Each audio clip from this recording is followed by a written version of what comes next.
This audiobook is about the board of directors, what the function is, how it should be done in general, and what you should be looking for if you want to be on a board of directors.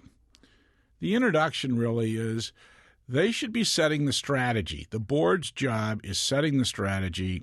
The management team is to execute the strategy. And right away, you start to see one of the things that doesn't happen in boards of directors. Generally, boards of directors do not really set the strategy. The CEO does, and the board approves or does not approve of it. It is the board's job to set the strategy. The best place to start is in an executive summary. In other words, what is the mission?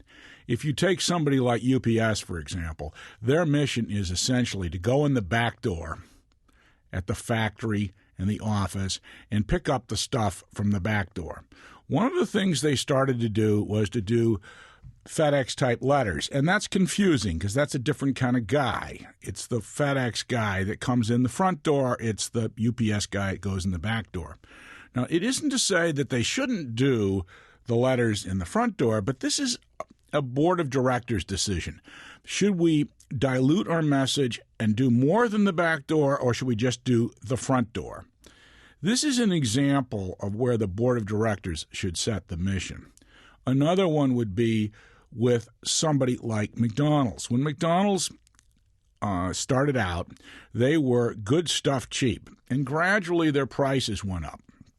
The question is, did the board keep an eye on that? Probably not. Now they're back to the dollar menu. They're kind of back to their roots. But the point is, it's the board's job to set the strategy and make sure it's being done. The second part of this is they should suggest no more than 3 goals by functional area. This means that the board, when they set the strategy, should have 3 goals in sales, in marketing, and other areas. Such a goal would be, we need to get a major acquisition of a customer, such as Walmart, Target, or Kroger. The second thing is, they should be more customer-oriented than they usually are. Most results start with a sale, and they should be thinking customers. Generally, they think financials. And, of course, you can read a financial statement at home. You don't have to go to a board meeting for that. So first job is set strategy. The second is to hire and fire the CEO. This is an interesting point. It has been said the most important part of a board's job is to decide whether the CEO is implementing the strategy or not. Now, in this area, boards of late have been doing better. There have been more turnovers in the Fortune 500. That's a good sign. It's not that people should be fired, but it's that somebody's watching this. Now, if you come to insiders, there should really only be one insider on a board, and that's the CEO. I think if you really wanted a good board, you would have no CEO on the board.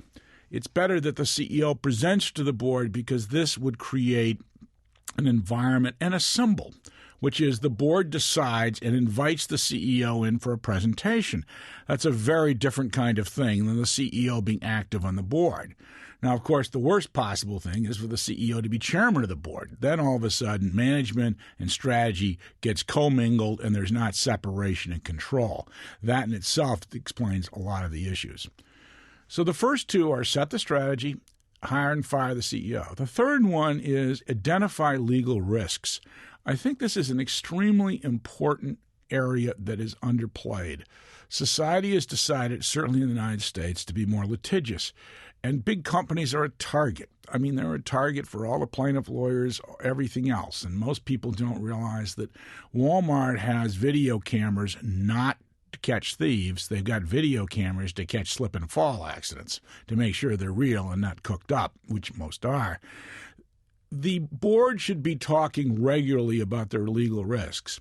When there are issues about discrimination, sexual harassment, equal promotion, all those things, this should be a regular subject. How are we doing? What are the areas? And I really think that at every board meeting there should be a presentation by somebody on this subject. Now, obviously, if you start this after 3 or 4 meetings, they would start to make a lot of progress because they do the basic thing and then they'd start to get down to other points. The fourth thing is they should have presentation by key executives. This is a great way to check your bench strength. In other words, you take 5 or 6 of the people who are potential